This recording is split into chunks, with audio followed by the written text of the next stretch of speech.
Hey guys, welcome back. This is Thelefevrefever, and today we are here for another locomotive restoration. Today we are dealing with a USRA Mallet type, and so the previous owner has painted over the Pennsylvania lettering on the back, so this is technically unlettered. I don't believe there were any cab numbers. I tried to check and see underneath. There's nothing like that. As far as I know, in real life, the Pennsylvania did not own or operate and manufacture any of these locomotives itself, so this one's kind of its own special fictional little locomotive. This is a Rivarrossi, and so let's try it out. This is my first articulated locomotive. So just slowly going it forwards. There we go, nice and slow. There are a few wiring issues you can see that are hanging out. And you can just see how those wires are hanging out. I need to fix that a little bit. That's something we need to immediately fix. And so sometimes that'll actually touch metal things and short out. There we go. Like it did just now. Set it off and forwards. Nope, we're gonna have to pick her up. So now let's move this locomotive over to the workbench. The first thing I want to address here is this wiring to the tender. Right now, it is just kind of wrapped around the post here. We will take this off to the side and try to see if we can clean that up. But now the locomotive itself, I believe, will not function without this rear wire and all that. I may eventually try to open up this wire and get it wrapped around properly, so that's a proper length. Or I might just use some shrink tubing to get that all nice and back. But right now, let's see if we can open up this locomotive. It's a very interesting design. You can see the drive shafts from the motor come down and in. And you can see how it flexes around the curves. All right, now let's start by opening up the bottom plates here and disconnecting the trucks. I don't believe this locomotive has ever been opened up. I can do it now.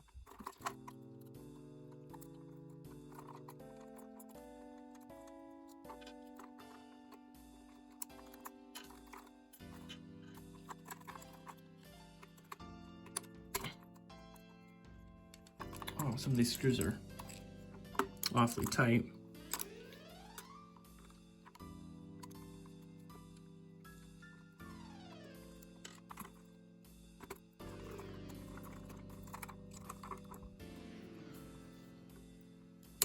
There. I wonder to a certain extent if these screws have actually rusted in place, since I've seen a little bit of rust marks surrounding the body.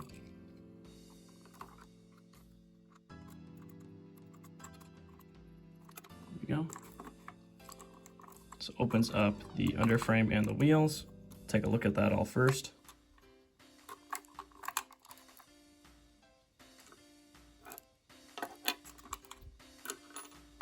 Also the drawbar. Okay, now we can take a look at these wheels in here. All right, now I figured out how to remove these trucks. From the underside, I put these plates back on since I wanted to remove the trucks before I took anything else off. And so this second one here, just reach back, you unscrew. You actually have to plug it between the wheels and unscrew there. Other side.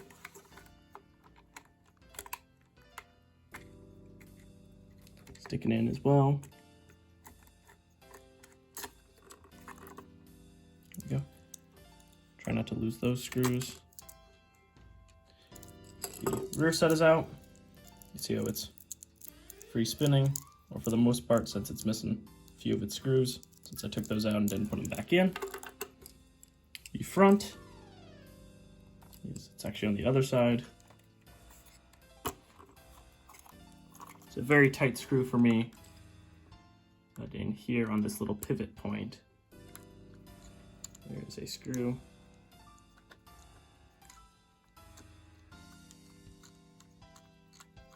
I believe it's coming out.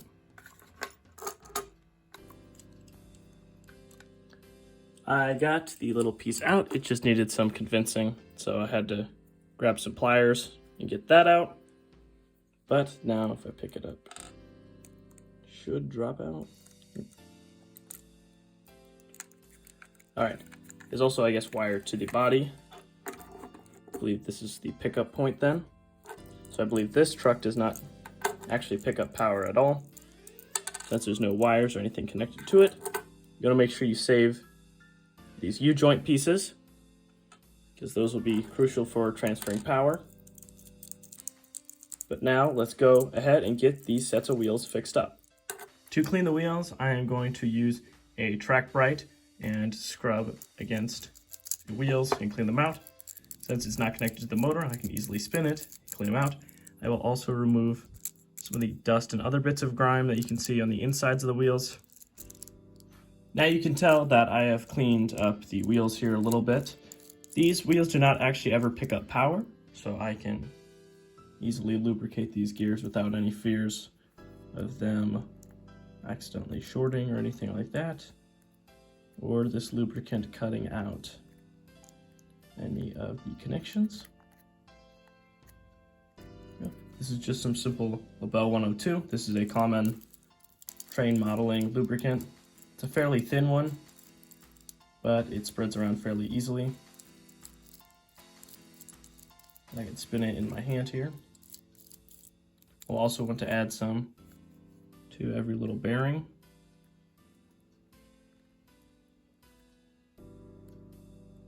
Just a little bit to every part that pivots.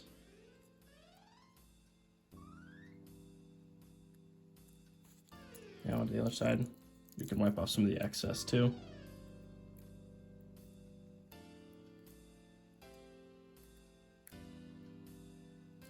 You don't have to lubricate every one of these single bits, but it does just help a little bit with the performance.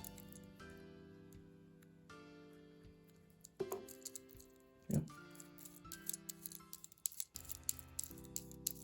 There you go. You can feel it smooth now.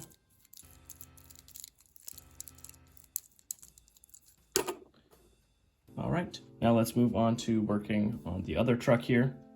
I just have it kind of opened up a little bit. It had two bottom screws as well holding it together.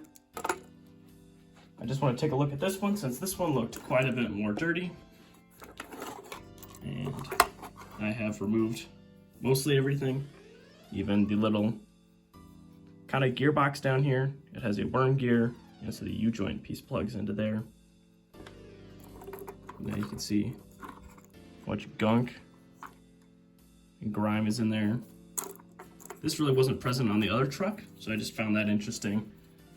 Just the differences and what was more dirty and what wasn't.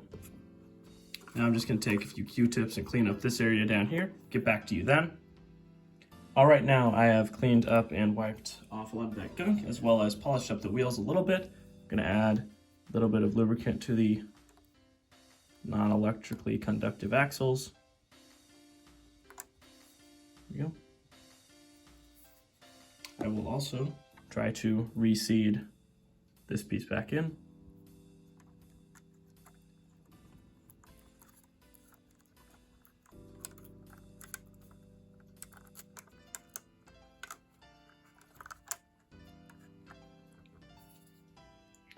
Now try to refit this plate on.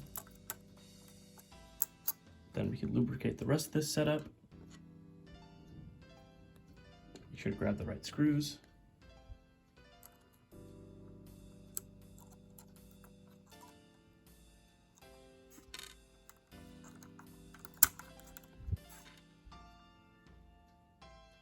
Next, I will try to put the U-joint piece back in, and then screw this truck back in.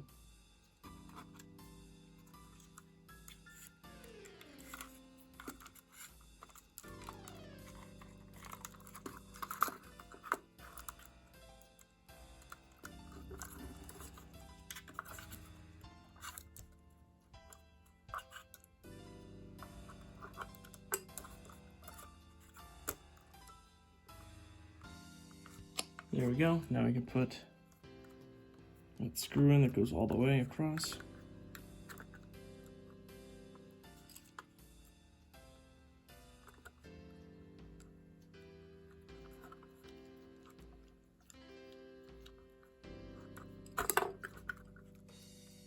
There we go. The front truck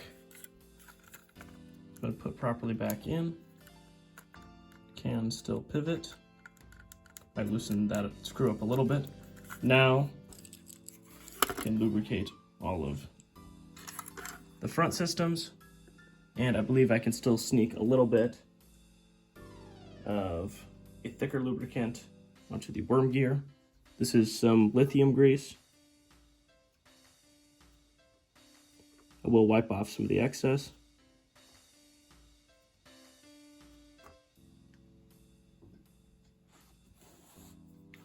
You can find lithium grease at most hardware stores, or at least ones that I've been in.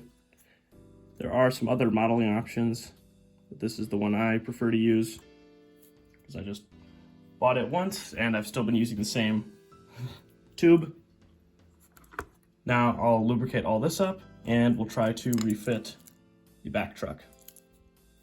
To fit the rear U-joint piece in, I'm just going to take that, stick it all the way inside of there. Lower the truck in. Try to make it all fit in.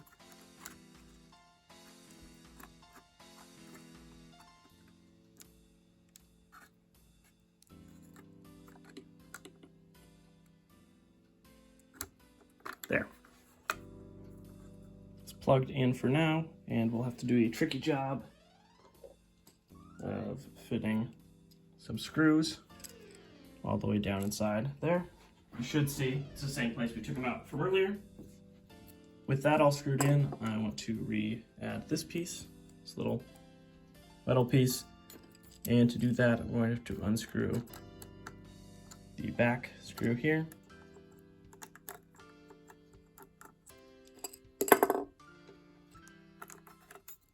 Stick this through the front.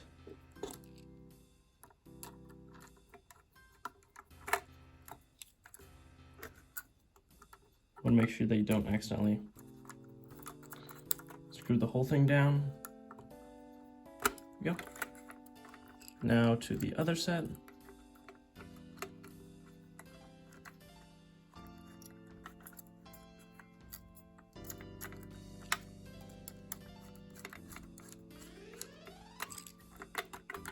There we go. Both sets are lined up.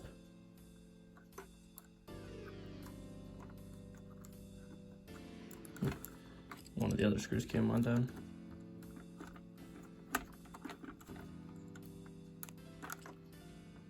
There we go. Now to refit the rear little truck here. When you're reinstalling the back piece, you want to make sure you have it all set up like this. Screw, the axle, and the drawbar going over it all. Set it back down.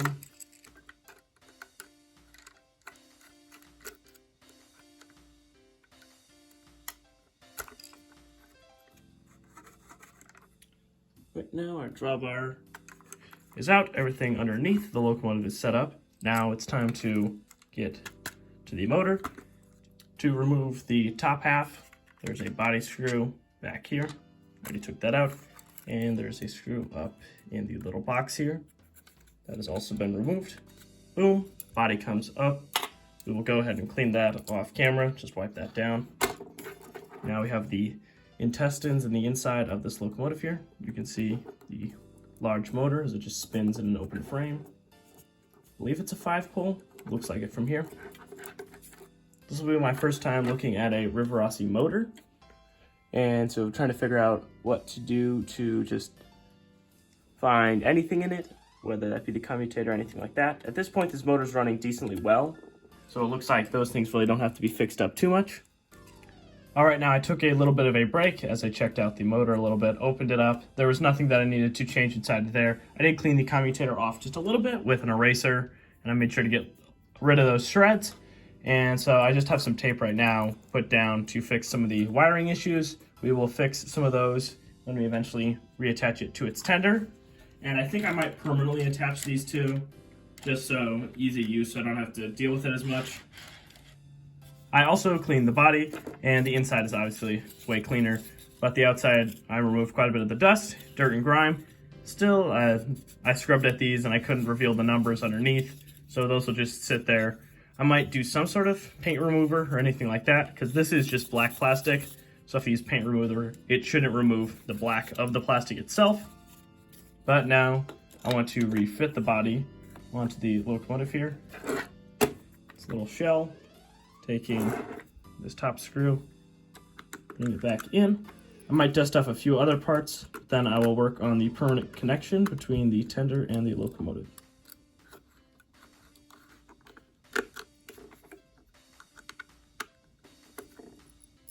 Now the underside one. This one's a little hard to do with the truck in the way, but you can see it just in there.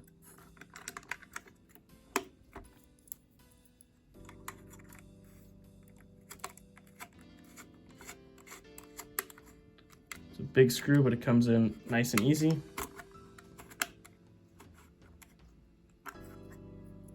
There you go. Sits in. Just do a double check. Yep. I also made sure to lubricate all the other parts in case I missed any. Double checked. I lubricated the trailing truck and the leading bogie. That should all be functioning fine. Before we hook anything up, let's do a little bit of a test. Coming onto the test track now, you can just see how I have it laid out, and there's this red wire. The tender is in, but there is no electrical connection, and so I'll just have to attach this wire to a tiny metal piece inside the tender. I'll show you. See how easily I can just do this. My hand.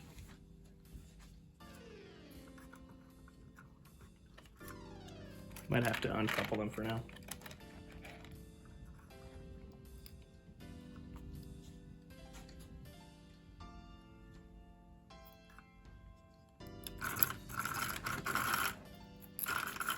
There you go. You can see that it does actually run. It of course runs better when it will be fully wired up and not just held in my hand. The current solution I've come up with is just wrapping this wire around the metal screw in the middle here, or it's not actually a screw, it's just a metal post that sticks up. There's no electrical connection to the drawbar in any sort of way. And so I will just wrap this around several times. I'll do this off camera. And then eventually when the locomotives are together, the red wire will actually tuck into the cab itself. And so it'll be barely noticeable. All right, I have wired it all up. And so they should be connected via the drawbar now. No tension on the wire itself. And so now let's just set it off and forwards. Slowly with the controller.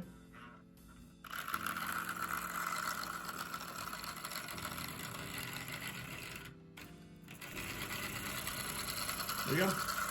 Now it can actually round corner, since earlier the wire was actually shorting out on itself. And I will push that back down. But you can see the light should be working. It might need a little bit tweaking just on the inside end of the motor, just a little bit more. But right now it is running a lot better than it was earlier. And especially considering, now it can turn.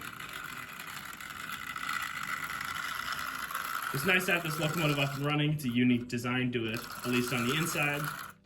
And it's been a lot of fun to fix up. I might go on later and try to find out the numbers underneath. If you guys have any suggestions on how to do that, please put that in the comments down below. All right, now I'd like to thank you guys so much for watching, making it towards the end of the video. In this restoration, we cleaned up the body, lubricated and cleaned up the wheels, the gear train. I did lubricate some of the worm gears on the inside, but that was pretty easy and pretty simple how to do, so I didn't show that actually. I took a look inside the motor. There was nothing that really needed to be fixed that much. We just cleaned up the commutator a little bit, fixed these wires, so now the locomotive can actually go around the corners and perform a little bit better. And it's obviously, and for at least on my side, I've seen it pick up at slower voltages, so it's becoming a more smoother runner with more ease of use. And of course, next time we will be working on this AC-10 locomotive. It's very much the same internals, just flipped the other way around. All right, now I'd like to thank you guys again, and I'll see you guys next time. Bye-bye!